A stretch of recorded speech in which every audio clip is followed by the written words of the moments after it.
Pourquoi êtes-vous là aujourd'hui? Pour essayer de défendre l'hôpital public. Il se passe quoi à l'hôpital public aujourd'hui? Comment? Il se passe quoi à l'hôpital public? Eh ben, il se passe des restrictions qui mettent les soins en danger et les patients en danger. Maltraitance? Beaucoup de collègues ont parlé de maltraitance. Ouais, en tout cas, maltraitance, je sais pas, mais en tout cas, on nous oblige à les laisser en danger, quoi. Et comment ça se passe chez vous à Chambéry? Vous êtes dans le même état que le reste des hôpitaux français, des manques de matériel, des manques de personnel? En matériel, on est plutôt pas trop mal. Et en personnel, eh ben, on a de plus en plus de mal à recruter. Voilà. Pourquoi la profession n'attire plus, c'est ça? Je pense, ouais. Mal payé, trop d'heures, trop de contraintes? Des contraintes, jour-nuit, des heures, oui. Et puis pas un travail qui n'est plus de qualité, en fait. Vous avez toujours la foi, vous? On va dire oui, mais pour combien de temps?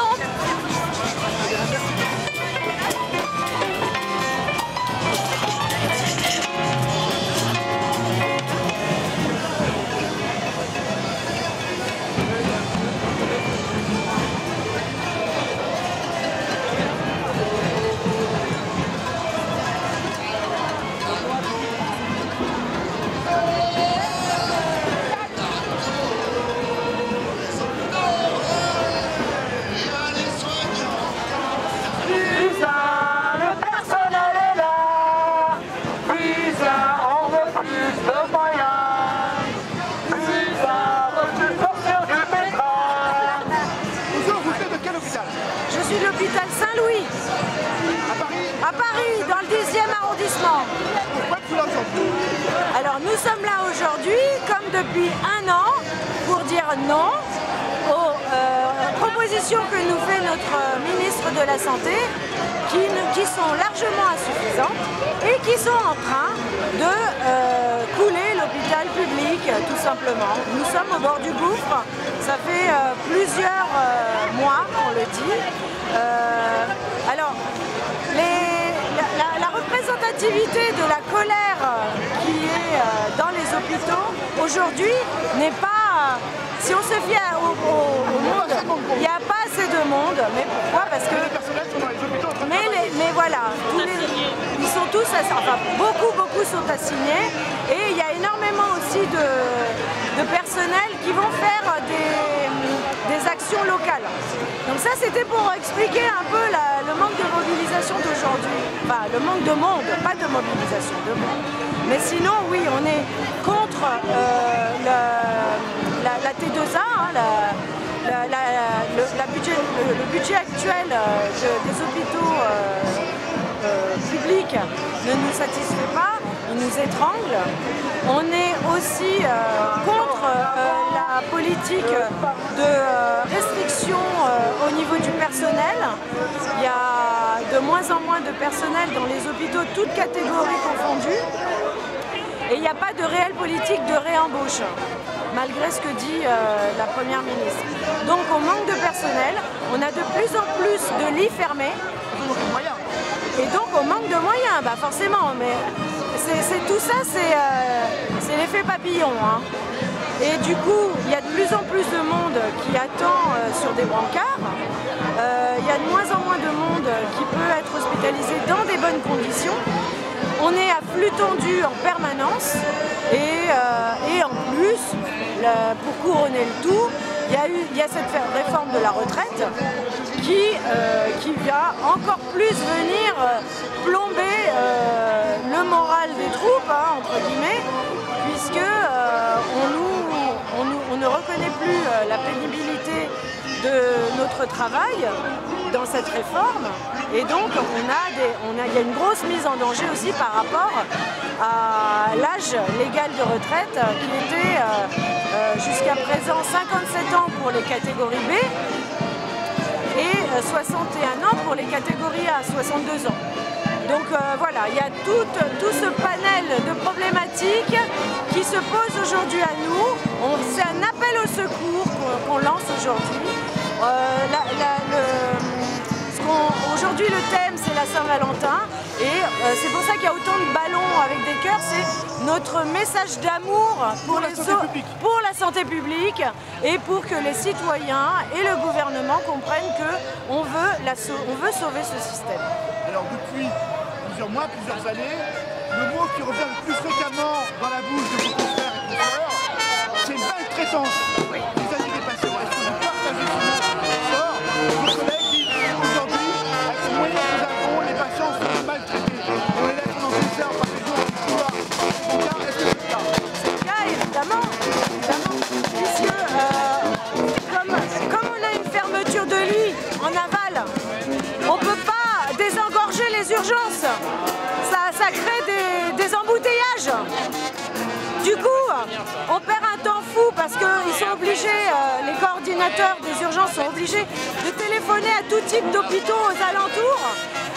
La pédiatrie notamment, souvent on a eu des témoignages de pédiatres qui devaient envoyer des enfants à plus de 200 km pour pouvoir être pris en charge dans une réanimation. Et au quotidien, tous les jours, ce sont des patients qui ne vont pas pouvoir être hospitalisés convenablement à cause de la fermeture de lits et donc dû au manque de personnel, dû au manque de moyens. Enfin, c'est ce que je vous disais tout à l'heure, l'effet papillon. On manque d'argent, donc on réduit du personnel, on ferme des lits. Donc qu'est-ce qui se passe? Il y a un engorgement au niveau des urgences. On ne peut pas les accueillir ou alors on les accueille dans des conditions déplorables. Du coup, il y a forcément une maltraitance, puisque si vous venez, vous devez être pris en charge pour un œdème pulmonaire par exemple. Vous devez être hospitalisé tout de suite, pas rester dans un lit de brancard pendant 2 jours, 3 jours. Vous voyez? Et donc, selon vous, des gens meurent, on l'a souvent entendu, et donc, parce que le personnel, ce n'est pas sa faute, mais il n'a pas eu le temps de juger, n'avait pas le temps de bien traiter un patient qui est arrivé, il n'avait pas le temps de faire le bon diagnostic. Est-ce que ça arrive ça? Alors ça arrive parce que évidemment, plus on a un flux massif dans des urgences, plus les temps d'attente, même s'il y a une infirmière qui est là pour juger du type d'urgence, il y a plusieurs types d'urgence par grade, elle est là quand même pour juger de choses vitales et que ces personnes soient vues en priorité. Mais si vous multipliez le nombre de cas, c'est mathématique. La personne ou les personnes ne pourront pas venir s'occuper aussi vite de cette personne que ce qu'elle aurait pu le faire normalement si on avait eu des moyens normaux, si on avait fonctionné normalement. Et par voie de conséquence, il y a une mortalité qui est potentiellement plus importante, des risques de mortalité. On est moins bien soigné aujourd'hui qu'il y a 20 ans. Alors, on est moins bien soigné dans le sens où on a une réponse aux soins qui est dégradée, qui est plus longue. Aujourd'hui, si vous voulez prendre un rendez-vous avec un spécialiste, ne serait-ce qu'au niveau des rendez-vous, il y a des mois et des mois d'attente dans les hôpitaux publics. Donc, il y a aussi cette histoire d'engorgement dans les urgences, cette histoire de manque de lits dans les unités, et donc, qu'est-ce qu'on en fait de ces patients qui nécessitent autant de soins, voire plus de soins qu'avant, puisqu'avec la longévité aussi de la vie, nous avons affaire à des gens qui ont une santé... Il y a plus de pathologies. Voilà, potentiellement des pluripathologies, des polypathologies qui vont être de plus en plus, évidemment, importantes. Du coup, et évidemment, qu'il y a une baisse de la qualité de la prise en charge des patients, ça c'est évident. Encore une fois, c'est mathématique. Selon vous, pourquoi l'État saccage-t-il l'hôpital public? Alors, il y a des... Alors on dit que c'est transfert au privé, il y a privatiser la santé, il y a beaucoup... et que l'on veut que demain, tout le monde aille, entre guillemets, à l'hôpital américain, que tout le monde aille payer sa santé directement, et que ce qui a fait la grandeur de la France depuis l'après-guerre, c'est-à-dire la protection, la couverture sociale n'existe plus. Est-ce que c'est ça? Alors, ce qui est derrière? C'est un petit peu ça, mais c'est un peu caricaturé. Disons qu'aujourd'hui, avec le système de budgétisation de l'hôpital, avec la T2A, il y a un système pervers qui s'est installé depuis 30 ans. C'est-à-dire que la médecine riche, la médecine qui rapporte, va devoir, va avoir toujours plus de moyens puisque c'est une médecine qui rapporte. Mais la médecine pauvre, la médecine générale, l'infectieux, voilà, la gériatrie, la psychiatrie, ce sont des choses des secteurs, enfin des pathologies ou des problèmes qui rapportent moins d'argent à cause de cette T2A justement, enfin en partie à cause de cette T2A. Et du coup, on a surtout une médecine à 2 vitesses qui s'installe. C'est surtout ça en fait. La médecine des gens riches, la médecine des gens pauvres? La médecine de la pathologie qui rapporte et la médecine de la pathologie qui rapporte pas. C'est pire que ça encore. Et du coup, on est dans une espèce de schizophrénie en fait, de nous le personnel et des médecins aussi, qui sont obligés de faire des choix. Ça veut dire que demain vous avez les moyens, vous êtes soigné, vous n'avez pas les moyens, vous n'êtes pas soigné? Non, c'est faux. Non, c'est pas ce que ça veut dire. Ou moins bien? Moins bien, vous serez moins bien, vous aurez moins de chances d'avoir de place et d'être pris en charge correctement parce que dans ces secteurs-là, comme je vous dis, le secteur de la gériatrie, le secteur de la pédiatrie, le secteur de la gérontologie, on le voit bien, vous parliez de privé tout à l'heure, là on le voit bien, l'EHPAD. C'est quelque chose qui n'existait pas il y a une dizaine d'années. C'était des maisons de retraite, c'était des centres de long séjour. Aujourd'hui, on a remplacé ça par des EHPAD et donc évidemment c'est du privé.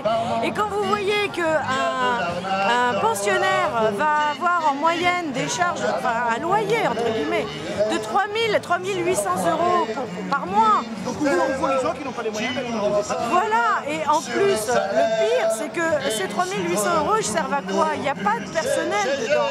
On voit des images de personnes âgées seules dans leurs EHPAD. Vous voulez nous dire que c'est pour enrichir les groupes privés? Mais bien sûr, alors là c'est flagrant là. Par contre là on est vraiment dans l'exemple flagrant de ce que peut devenir un hôpital géré par des actionnaires.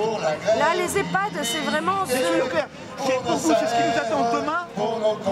Ah, si on continue comme ça, oui, évidemment, parce qu'on a déjà privatisé on a déjà privatisé les laboratoires dans certains hôpitaux.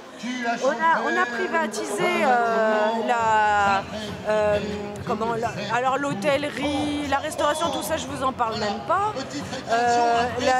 Le ménage aussi. Avant, c'était des agents hospitaliers qui s'occupaient du ménage, de l'entretien des locaux dans les hôpitaux. Maintenant, ce sont des entreprises privées. En fait, petit à petit, le privé a grignoté sur l'hôpital public. Alors, soyons très clairs, c'est ça ma dernière question. Oui. Demain, la carte verte va-t-elle devenir une carte bleue? Ah, c'est possible, c'est possible. Oui, oui, oui, très, très intéressant. Je souhaite que non, et c'est pour ça qu'on est dans la rue aujourd'hui. J'espère qu'effectivement la carte verte ne deviendra pas la carte bleue, et c'est à nous d'y veiller, à nous citoyens et à nous personnels des hôpitaux. Et c'est un message à Mme Buzyn.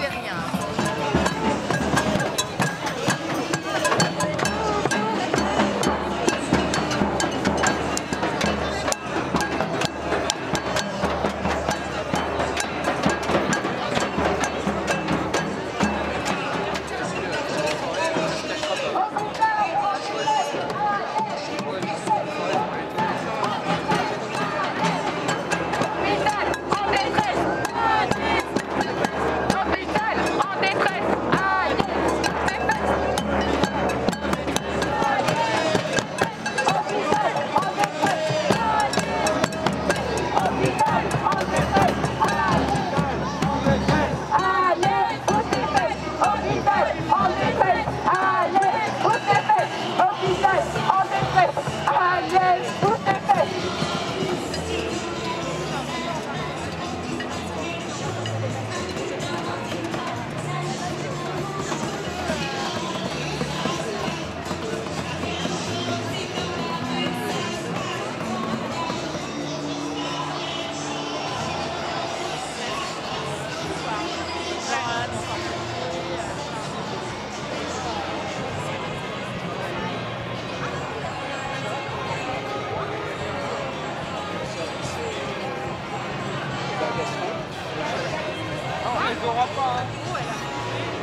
Alors, qui est le clown à l'hôpital, monsieur?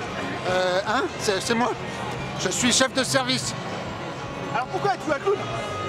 Parce que je brigue les 753 chefs de service de la France. Bon, où va-t-on un peu plus sérieusement à l'hôpital public aujourd'hui?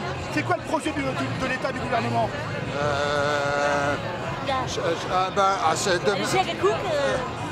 C'est pas beau. C'est pas beau. C'est pas bon du tout. C'est pas beau. C'est pas bon pour qui? Pour les gens? C'est pas bon pour tout le monde. Sauf pour les groupes privés qui vont arriver et se remettre dans les fouilles, c'est ça? Je sais pas, mais en tout cas, ça nous fait pas plaisir de voir le personnel soignant dans cet état. Voilà. On en a marre. Je suis Voilà. dégradé, c'est pas normal. Voilà. Il y a C'est moche. c'est ça. C'est moche. C'est pas une blague. Donc c'est des clowns tristes que j'ai face à moi. Non, des clowns en Triste colère. mais motivé. En colère. Pas Juste triste, en colère. Un petit coup de baguette magique Voilà. de la part du gouvernement pour changer tout ça est possible. C'est juste une histoire d'argent, non? Et de la thune, ils en ont. Parlementaire amateur.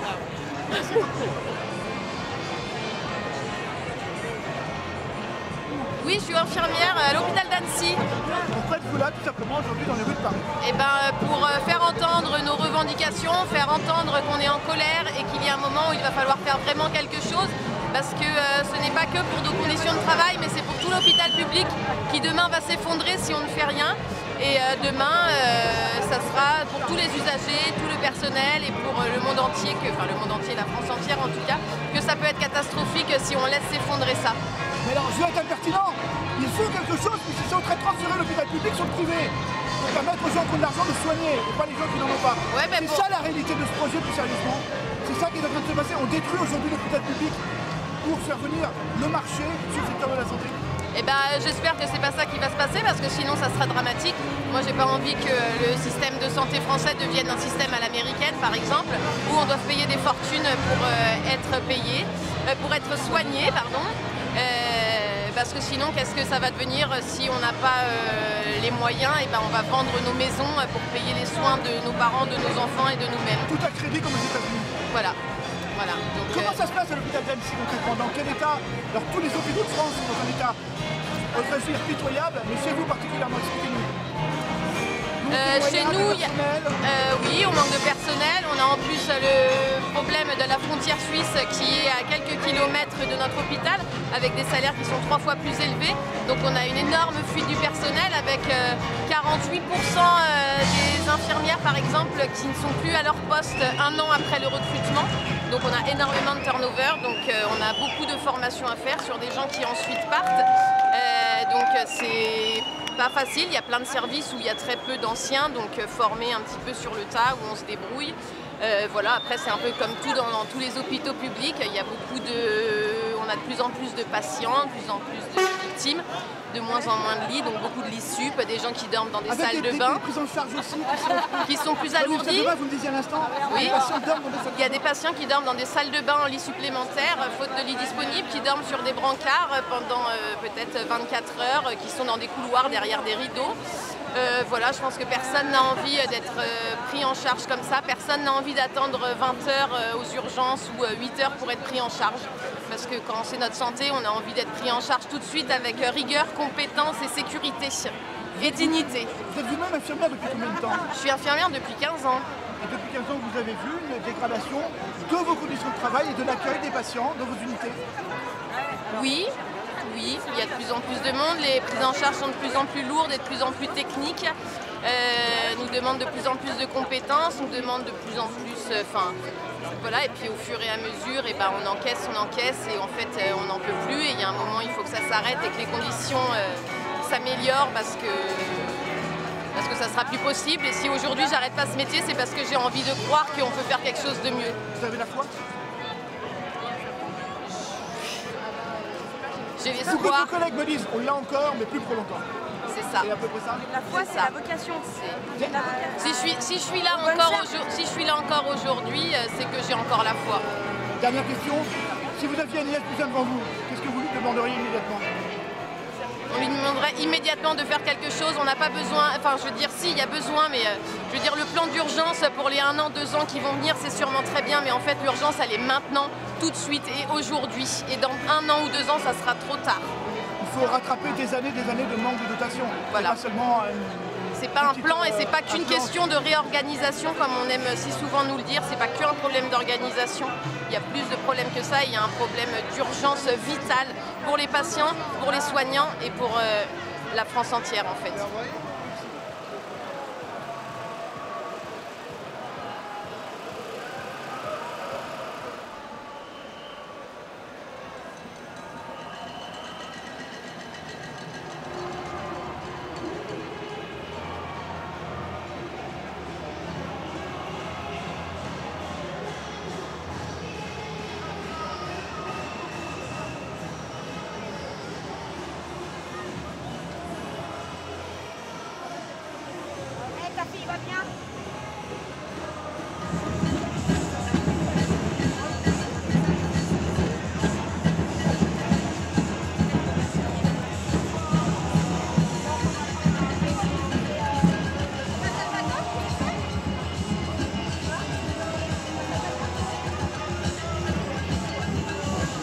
Véronique Leblond, professeur Leblond.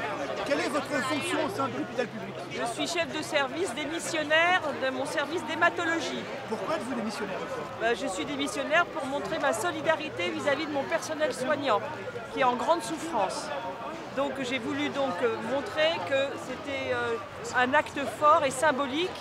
Démissionner d'une chefferie de service quand on est chef de service depuis 20 ans, c'est compliqué. Mais je pense que c'était important pour montrer vraiment le ras-le-bol qu'on a à l'hôpital. Voilà. Concrètement, quand vous démissionnez, que se passe-t-il? Vous êtes remplacé? Comment tout le service? Expliquez pour les gens qui sont... Alors, quand on démissionne de notre fonction administrative. On garde nos fonctions de soins, notre fonction de recherche universitaire, mais on n'a plus de relation directe avec nos tutelles. Donc on ne va pas aux réunions dans lesquelles on ne parle que d'activités, de finances, et donc on n'a plus de contact direct. Et je continue à soigner mes malades et le service est géré avec mes collaborateurs. Donc c'est un impact administratif compliqué. Je suppose que pour votre autorité de tutelle, c'est compliqué de ne plus avoir de chef de service. C'est ennuyeux parce qu'on parle de mon activité sans moi, de mes projets sans moi. Enfin bon, donc et je pense que c'est pour montrer qu'on ne peut pas, s'il n'y a que ça à faire, parce qu'on ne peut pas arrêter de soigner, parce que éthiquement on n'arrêtera jamais de soigner, et on essaye de montrer ce qu'on a de plus cher en nous, c'est-à-dire notre chefferie, on la rend à l'hôpital parce qu'on est complètement déboussolé par tout ce qui se passe. Justement, que se passe-t-il aujourd'hui au sein de l'hôpital public? Au sein de l'hôpital public, par exemple, j'ai un quart de mes infirmières qui vont démissionner là, dans les 6 mois qui viennent et même pas la moitié remplacée. Il n'y a plus d'attractivité, on ne trouve personne pour les remplacer, les postes sont libres, mais personne n'a envie de travailler à l'hôpital public. Elles partent dans le privé, il y en a qui partent au Canada, ou elles partent en province où la vie est beaucoup moins chère. Alors vous avez prononcé le mot que tout le monde prononce, l'avenir de la santé en France, c'est transférer le public au privé, c'est ça? Vous avez de l'argent, vous êtes soigné, vous n'en avez pas, vous êtes moins bien soigné, pas du tout? J'espère que non. Voilà. Est-ce que c'est ce que l'État est en train de faire? C'est la question que se posent les soignants, vu la grande misère de l'hôpital public. On se demande s'il n'y a pas une volonté larvée que l'hôpital public n'existe plus dans les années qui viennent. C'est une question qu'on peut se poser vu ce qui se passe et qu'il n'y a pas de message fort de nos politiques pour dire que ce n'est pas le cas. Vous êtes praticienne depuis combien de temps? Je suis depuis 40 ans. Vous avez vu cette dégradation? Depuis 15 ans. Depuis vraiment 15 ans. Depuis la loi HPST de Bachelot, la prise en main par les directeurs de la gouvernance de l'hôpital, ne plus associer les soignants, on est devenu un hôpital entreprise. Et vous sentez qu'il y a vraiment derrière une volonté du ministère de ne plus financer? On entend parler de choses ubuesques. Tout à l'heure, une infirmière m'a dit on mettait des patients dans des salles de bain. Oui. Tellement on n'a pas de moyens, tellement on n'a pas de lit, tellement on n'a pas de place. Et ça, aujourd'hui, l'arrêté de l'hôpital en France, 6e puissance économique mondiale. Écoutez, là, on est impactés tous maintenant, alors qu'on est dans un hôpital riche qui est l'hôpital de la Petite-Salpêtrière. C'était quand même un hôpital assez riche. On commence nous aussi à être impactés alors que des collègues le sont depuis 10 ans dans les hôpitaux généraux. Donc on voit arriver ça dans toute la médecine en France et dans tout l'hôpital public. Donc voilà, nous on dit on ne veut plus gérer la pénurie et on ne va pas mettre une rustine sur le Titanic. Voilà. À ce rythme-là, vous le voyez comment, votre hôpital dans 15 ans, votre hôpital public dans 15 ans? Bah écoutez, si on fait ça, c'est que j'espère que ça va changer et qu'on a touché le fond et qu'on rebondira. Mais on ne peut pas rebondir tout seul, on a besoin de nos tutelles et on a besoin de nos politiques. Et je reviens à ma question tout à l'heure. Dans quelques années, l'hôpital de la Petite-Salpêtrière s'appellera l'hôpital américain annexe? J'espère que non. J'espère que jamais. Et tout le monde en parle. Et les gens derrière vous en parlent. C'est quand même Je crois qu'il faut qu'on ait un geste fort de nos tutelles et de la politique pour montrer que ce n'est pas le cas et qu'on croit à l'hôpital public. Donc ça, derrière vos infirmières, et vous resterez extrêmement motivés. Et toujours, jusqu'à ce que ça change.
Vous n'avez pas parlé d'un collègue qui me préoccupe moi, c'est quand j'appelle dans cet hôpital pour avoir un examen. Vous pouvez les mettre.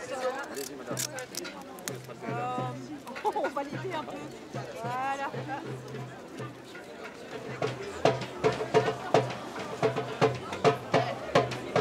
Alors un petit mot, les porteurs de banderoles des différentes organisations, la CFE-CGC.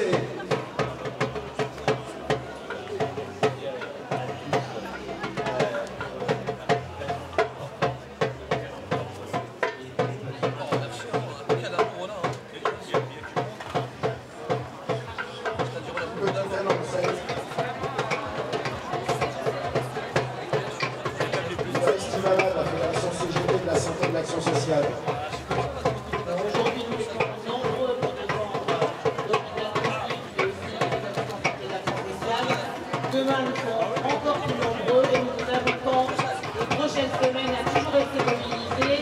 Et l'intersyndicale avec les organisations, les politiques, le regroupement d'autres, notre collègue Christophe nous donne les budgets nécessaires pour fonctionner. Il y en a marre de travailler, de perdre notre vie au travail, notre santé. La confiance de vie, on a besoin de moyens pour pouvoir enfin nous occuper des espaces publics.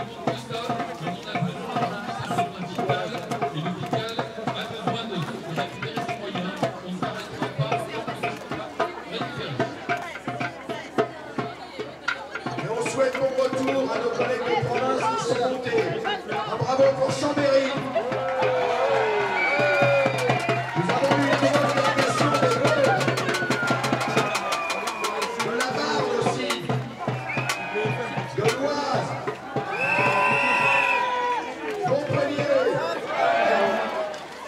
Des gens de terrain, vous êtes des gens de terrain.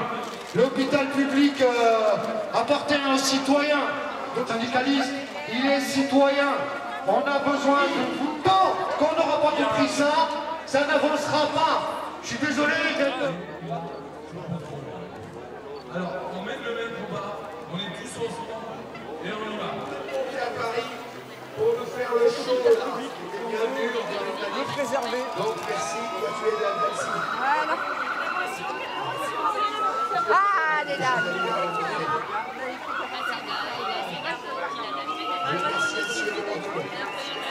Là, il y en a genre 8 à reprendre.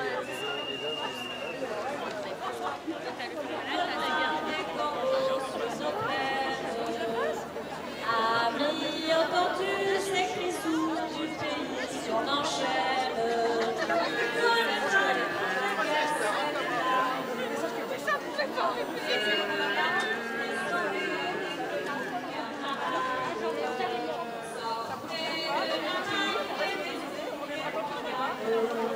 Chantez, compagnons, dans la nuit, un futur sans précaire. Amis, entends-tu ces cris sourds?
J'ai pas signé pour ça!